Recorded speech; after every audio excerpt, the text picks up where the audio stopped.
Hello नमस्कार मेरे साथियों, सभी का जोहार क्लासेस के इस पाठशाला में आप सभी दोस्तों का स्वागत है। सभी को राम राम दोस्तों और जोहार दोस्तों और राधे राधे दोस्तों, जय श्री कृष्णा सभी को। हम जो बात कर रहे थे राजस्थान की प्रमुख हवेलियां दोस्तों, और हवेलियों में हम लोगों ने क्या बात कर ली थी, तो बीकानेर की और जैसलमेर की हवेलियों के बारे में बात कर लिया दोस्तों। हवेली किसे कहा जाता है, हवेली का शाब्दिक अर्थ क्या है, ये सारी बात कर ली थी। सभी दोस्तों का स्वागत है। एक बार आ जाए, आप वीडियो को शेयर कर दे, लाइक कर दे, कमेंट कर दे और सभी दोस्तों तक ये क्लास पहुंचा देना दोस्तों। ये फर्ज आपका है, आपको ये फर्ज सौंप रहा हूं, और कॉपी पेन किताब साथ में लेके बैठिए दोस्तों, है ना। जिंदगी खेलती भी उसी के साथ है, जो खिलाड़ी बेहतरीन होता है। हौसले सबके एक है लेकिन दर्द सबके अलग अलग है। कोई संघर्ष करके बिखर जाता है तो ध्यान रखना, कोई संघर्ष करके निखर जाता है दोस्तों। इसीलिए आप सभी दोस्तों का इस क्लास में स्वागत है। अगर आपके अंदर जीतने का पागलपन, हौसला है तो आइए आप इस क्लास में आप सभी दोस्तों का स्वागत दोस्तों।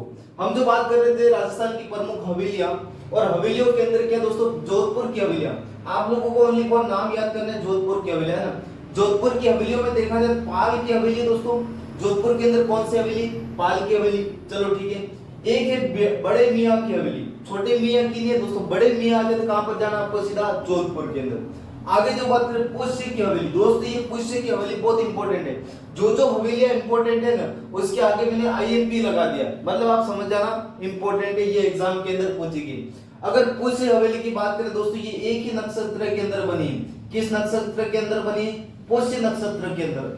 अगर इसका निर्माण पूछा जाए दोस्तों, तो किसके शासनकाल में इसका निर्माण हुआ मित्रों, तो जोधपुर के शासक थे जिनका नाम आप लोगों ने सुना ही होगा, महाराजा जसवंत सिंह द्वितीय दोस्तों। और महाराजा जसवंत सिंह द्वितीय के जो कामदार थे, या फिर जो कामदार थे जिसका नाम था रघुनाथ दास जी दोस्तों, जिनको भूरजी भी कहा जाता है, इनके द्वारा इस हवेली का निर्माण किया गया था दोस्तों। आगे चलते हैं, पोखरण की हवेली दोस्तों। पोखरण की जो हवेली है वो कहां पर है, जोधपुर के अंदर। पोखरण है कहां पर, तो ध्यान रखना पोखरण कहां पर है, जैसलमेर के अंदर दोस्तों। आप लोगों ने जब राजस्थान की प्रमुख लोक देवता पढ़े होंगे, उस समय पोखरण के जो जिक्र मिलता है उसका नाम सातलमेर था दोस्तों। राव सातल देव ने बसाया था। बाद में भैरव नामक राक्षस का वध करके, या भैरव नामक क्रूर व्यक्ति का वध करके रामदेव जी के द्वारा सातलमेर का नाम करके क्या कर दिया था, पोखरण कर दिया था। इसीलिए ध्यान रखना, पोखरण की अगर हवेली पूछी जाए तो जोधपुर के अंदर, इस बात का ध्यान रखना। 25 की हवेली, ये भी कहां पर है दोस्तों, जोधपुर के अंदर। इसके बाद राखी की हवेली भी कहां पर हो जाएगी, जोधपुर के अंदर, ध्यान रखना। आगे चलते हैं, यहां पर मैंने लिख दिया ढूंढलोद, लेकिन इसको बाद में लिखते हैं, इससे पहले इधर चलते हैं। देखो दोस्तों, ये शेखावटी प्रदेश, आप सभी को पता है कि शेखावटी प्रदेश के अंदर कितने जिले आते हैं, सीकर, झुंझुनू, चूरू और नीम का दाना। 4 जिले आ गए, सीकर, झुंझुनू, नीम का दाना, और सीकर, झुंझुनू, चूरू और नीम का दाना, 4 जिले आते हैं दोस्तों। और 4 जिलों को मिलाकर हम क्या कहते हैं वर्तमान में, शेखावटी प्रदेश के। राजस्थान के उत्तरी और पूर्वी दिशा के मध्य में स्थित है। ध्यान रखना, नवलगढ़ भी झुंझुनू के अंदर है, मुकुंदगढ़ भी झुंझुनू के अंदर, मंडावा भी झुंझुनू, पिलानी भी झुंझुनू के अंदर, रामगढ़ और शेखावटी, है ना। ध्यान रखना, ये सारे जो स्थल है वो कहां पर है, झुंझुनू के अंदर। यहाँ की हवेलियां दोस्तों प्रसिद्ध है। हम जब हवेलियां पढ़ रहे थे उस समय मैंने बता रखा था कि शेखावटी की जो हवेलियां होती है वो भित्ति चित्रण के लिए प्रसिद्ध है। इसको बनाने के लिए जिसका प्रयोग किया गया उसको फ्रेस्को पेंटिंग भी कहते हैं। फ्रेस्को विधि से, ये सिंपल विधि से, या सेको विधि का भी प्रयोग किया गया है इसके अंदर। तो शेखावटी की जो हवेलियां है वो भित्ति चित्रण के लिए प्रसिद्ध है। फ्रेस्को पेंटिंग क्या है मित्रों, तो ये हम लोगों ने बात की थी कि भित्ति चित्रण जो किया जाता है इसको हम क्या कहते हैं, फ्रेस्को पेंटिंग। आगे चलते हैं, यहाँ पर जो इस रामगढ़ को दोस्तों, इस रामगढ़ को कहा जाता है शेखावटी के धनाढ़ क्या कहा जाता है, शेखावटी के धनवान सेठों की नगरी। मतलब शेखावटी के धनवान सेठों की अगर नगरी थी तो वो कौन सी थी, रामगढ़ दोस्तों। एक रामगढ़ 12 के अंदर भी ध्यान रखना, एक रामगढ़ 12 के अंदर दोस्तों ध्यान रखना, रामगढ़ है ना। और एक हमारा रामगढ़ भारत का 52वां टाइगर रिजर्व है दोस्तों, रामगढ़ विषधारी, आप लोगों ने सुना ही होगा, सेठों की नगरी कहा जाता है। चलो ठीक है, आगे बढ़ते हैं। अगर बात की जाए दोस्तों ईसरदास मोदी की आपको हवेली पूछी जाए तो ये भी कहां पर है, ये झुंझुनू के अंदर। ये खूब बार एग्जाम के अंदर पूछी गई, इसलिए आप लोगों को ध्यान रखना है कि ईसरदास मोदी की जो हवेली है वो कहां पर है, झुंझुनू केंद्र। आगे जो बात करते हैं, नवलगढ़ को हवेलियों का शहर कहा जाता है। इसी नवलगढ़ को शेखावटी की नगरी कहा जाता है। क्या कहा जाता है दोस्तों? शेखावटी की नगरी। आगे चलते हैं, इसी शेखावटी नवलगढ़ के अंदर पोद्दारों की हवेली है, भक्तों की हवेली है, टिबड़े वालों की हवेली है, बघेरियों भंगुरियों की हवेली है, चौकानी परिवार की, रूपनिवास महल की हवेलियां है। ये ध्यान रखना, ये सारी किसके अंदर है दोस्तों? नवलगढ़ के अंदर है। और यहाँ पर एक और लिखा मैंने, महनसर। महनसर भी झुंझुनू के अंदर है और यहाँ पर सोने चांदी की हवेली, इस बात का ध्यान रखना। आगे चलते हैं, बिसाऊ दोस्तों, ये जो बिसाऊ है ना, बिसाऊ कहाँ पर है तो ध्यान रखना, ये बिसाऊ भी कहाँ पर है? झुंझुनू के अंदर। और यहाँ पर नाथुराम पोद्दार की हवेली, सेठ जयदयाल केडिया की हवेली, सीताराम सिंगतिया की हवेली और सेठ हीरालाल बनारसी लाल की हवेली। ये जो हवेलियां हैं दोस्तों, ये किसकी? शेखावटी की। शेखावटी की और भी हवेलियां, एक बार इसका स्क्रीनशॉट ले लो, हम आगे बढ़ते हो।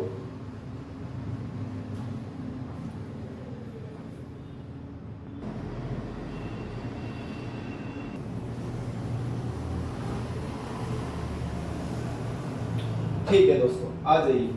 हम जो बात कर ली, हम लोग शेखावटी की हवेलियों की बात करें, आगे चलते हैं। उम्मीद करता हूं कि आप लोगों ने उतार भी लिया होगा और आगे चलेंगे।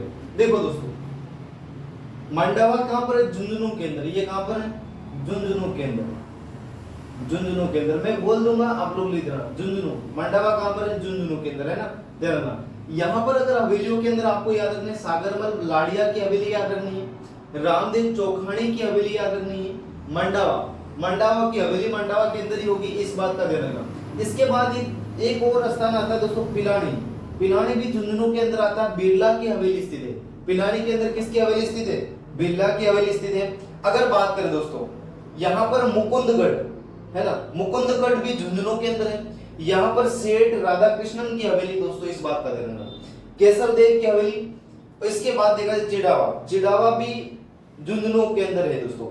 और यहाँ पर बागड़ियों की हवेली है और डामलिया की हवेली। मैंने उन क्षेत्रों के नाम लिख दिए शेखावटी के अंदर किस किस क्षेत्र की हवेलियां प्रसिद्ध है, इसीलिए याद करने का आसान तरीका यही है दोस्तों। आगे चलते लक्ष्मणगढ़ दोस्तों। इस लक्ष्मणगढ़ के अंदर देखा जाए केडिया की हवेली है, राठी की हवेली है, रोनेडी वालों की हवेली, रोनेडी वालों की चौक की हवेली है।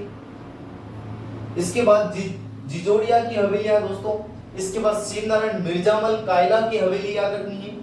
ये कहां पर है? ये जो हवेली कहां पर है? ये हो जाएगी लक्ष्मणगढ़ के अंदर। इसके बाद दोस्तों रामगढ़, रामगढ़ के अंदर दोस्तों बैजनाथ रुइया की हवेली, ताराचंद रुइया की हवेली, खेमका सेठों की हवेली। रुइया रुइया आ गया, ये समझ लेना कि वो सारी जो हवेली है वो कहां पर है? रामगढ़ के अंदर। आगे चलते हैं, चूरू। चूरू दोस्तों, यहाँ की हवेली सारी पूछी की आज तक, आईएमपी करके मैं लिख रहा हूँ, है ना। चूरू की सारी हवेलियों के नाम पूछेंगे एग्जाम के अंदर। तो मालजी का कमरा पूछा गया, सेठ मालचंद द्वारा निर्मित है दोस्तों, यानी किसके द्वारा? मालजी का कमरा किसके द्वारा बनवाया गया? सेठ मालचंद कोठारी के द्वारा बनवाया गया। अगर रामनिवास गोयनाका की बात करें, रामनिवास गोयनाका की जो हवेली, वो भी कहां पर? चूरू के अंदर। मंत्रियों की हवेली पूछी जाए, वो भी कहां पर है? चूरू के अंदर। सुराणों की हवेली पूछी, सुराणों की हवेली, सुराणों की हवेली कितनी बार पूछेगी?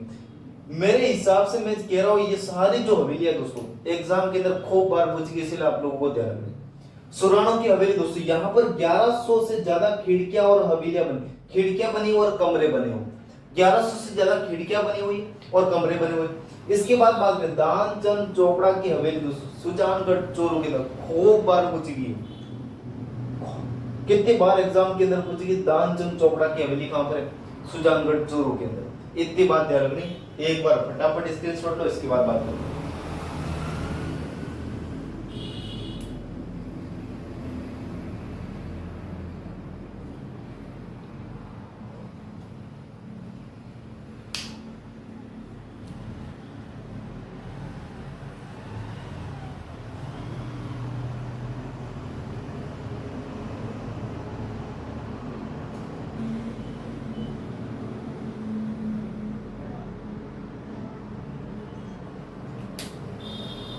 ठीक है दोस्तों, है ना। आगे चलते हैं आगे कि आगे की जो हवेलियां है वो कौन कौन सी। अब दोस्तों दूसरी जो हवेली होगी, अब जो आगे बढ़ते हैं। अगर आपसे पूछे बागोर की हवेली, बागोर की हवेली सभी को पता है दोस्तों, बागोर की जो हवेली वो उदयपुर के अंदर है। कहां पर? इसलिए उदयपुर के अंदर। अगर बागोर की हवेली का निर्माण की बात करते हैं अमरचंद बड़वा के द्वारा करवाई गई दोस्तों। बड़वा नहीं याद रखना, ध्यान रखना, बड़वा मत याद रखना, अमरचंद बड़वा के द्वारा करवाई गई। यहाँ पर 1986 के अंदर दोस्तों 1986 में पश्चिमी सांस्कृतिक केंद्र की स्थापना की गई। किसकी स्थापना की दोस्तों? 1986 में पश्चिमी सांस्कृतिक केंद्र की स्थापना की बागोर की हवेली के अंदर। ये इस बागोर की हवेली के अंदर विश्व की सबसे बड़ी पगड़ी रखी गई दोस्तों। कौन सी? विश्व की सबसे बड़ी पगड़ी कहां पर रखी? बागोर की हवेली के अंदर। और बागोर की हवेली कहां पर है? उदयपुर के अंदर। यहाँ पर लगभग देखा जाए 138 कमरे दोस्तों। कितने कमरे? 138, है ना। तो ये बागोर की हवेली दोस्तों और विश्व की सबसे बड़ी पगड़ी रखी गई है। पश्चिमी सांस्कृतिक केंद्र की स्थापना 1986 के अंदर। 138 कमरे हैं दोस्तों। निर्माण अमरचंद बड़वा। ये पिछोला झील के निकट है दोस्तों। पिछोला झील के निकट है बागोर की हवेली उदयपुर के अंदर। इसके बाद बापना की हवेली, मोहन सिंह की हवेली, पिपलिया की हवेली। बापना की हवेली, मोहन सिंह की हवेली, पिपलिया की हवेली, ये सारी जो हवेलियां दोस्तों ये कहां पर है? तो ये हो जाएगी अपने उदयपुर के अंदर। आगे चलते हैं कोटा के अंदर दोस्तों। बड़े देवता की हवेली, देवता श्रीधर की हवेली। इसी बड़े देवता की हवेली को हम क्या कहते हैं? देवता श्रीधर की हवेली दोस्तों, कोटा के अंदर। जालाजी की हवेली, जालाजी की हवेली दोस्तों वो कहां पर है? जालिम सिंह द्वारा निर्मित है दोस्तों, कोटा के अंदर। इसके बाद झालावाड़ की बात करें, कालू बाबा की, काले बाबू की, है ना, सोना बाबू की नहीं, काले बाबू की छतरी हवेली कहां पर है? झालावाड़ के अंदर। सात खां की जो छतरी हवेली वो कहां पर है? झालावाड़ के अंदर। गुलजार की हवेली ये भी कहां पर है? झालावाड़ के अंदर। दीवान साहब की हवेली ये भी कहां पर है? झालावाड़ के अंदर। आगे चलते हैं दोस्तों। अगर जोधपुर की जयपुर की पूछ जाए, पुरोहित की हवेली जयपुर के अंदर, नाटनियों की हवेली जयपुर के अंदर, ख्वास खां की हवेली जयपुर के अंदर, दाबाई जी दीवान साहब की हवेली जयपुर के अंदर, रत्नाकर पौंडरिक हवेली जयपुर के अंदर, चोट सिंह की हवेली जयपुर के अंदर, नानाजी की हवेली जयपुर के अंदर। एक दो हवेली और है दोस्तों, जैसे कि मैं बात करता हूं यहाँ पर एक दो हवेली और है, लिख देता हूं मैं, एक दो हवेली और है। अगर आपसे पूछा जाए दोस्तों वंशी वाले पत्थर की हवेली दोस्तों, कौन सी हवेली? वंशी वाले पत्थर की हवेली, वंशी वाले पत्थर की हवेली, ये कहां पर है मित्रों? तो ये ध्यान रखना, ये अपनी हो जाएगी, ये हो जाएगी करौली के अंदर। कहां पर है? करौली के अंदर। ये भी पूछेगी एग्जाम के अंदर, ये कहां पर है? करौली के अंदर दोस्तों। अगर एक बार और पूछी जाए बादशाह की हवेली दोस्तों, बादशाह की हवेली, बादशाह की जो हवेली दोस्तों ये है अजमेर के अंदर। कहां पर है? अजमेर के अंदर। कहां पर है ये? अजमेर के अंदर। किसके द्वारा निर्मित है? अकबर के द्वारा निर्मित है, अकबर के द्वारा निर्मित है दोस्तों। किसके द्वारा? अकबर के द्वारा निर्मित है। चलो ठीक है, एक और पता होगा सुनहरी कोठी दोस्तों, सुनहरी कोठी ये कहां पर है मित्रों? इसके दो भाग है, ध्यान रखना है ना। सुनहरी कोठी कहां पर है? ये टोंक के अंदर है। ये क्यों प्रसिद्ध है दोस्तों? ये कहां पर है? टोंक के अंदर। इसके अंदर इसका जो निर्माण करवाई गई दोस्तों, अगर आपसे पूछा इसका निर्माण वजीरुद्दौला के द्वारा, वजीरुद्दौला के द्वारा इसका क्या करवाया गया? निर्माण करवाया गया। एक बात खास ध्यान रखना, बकरा ईद पर दोस्तों, यहां पर बकरा ईद पर क्या होता था? तो ध्यान रखना, बकरे की जगह ऊंट की बलि दी जाती थी। बकरा ईद पर सुनहरी कोठी के अंदर ऊंट की जगह, सॉरी, बकरे की जगह ऊंट की बलि दी जाती थी। तो वाकई में ये तो बहुत खतरनाक वाली चीज है, यूनिक चीज है। तो यहाँ पर ऐसा होता था दोस्तों। वर्तमान में प्रतिबंध, वर्तमान में ऐसा कुछ भी नहीं है। तो ये ध्यान रखें, ये सारी जो हवेलियां है, यहाँ पर हवेली का टॉपिक खत्म होता है दोस्तों।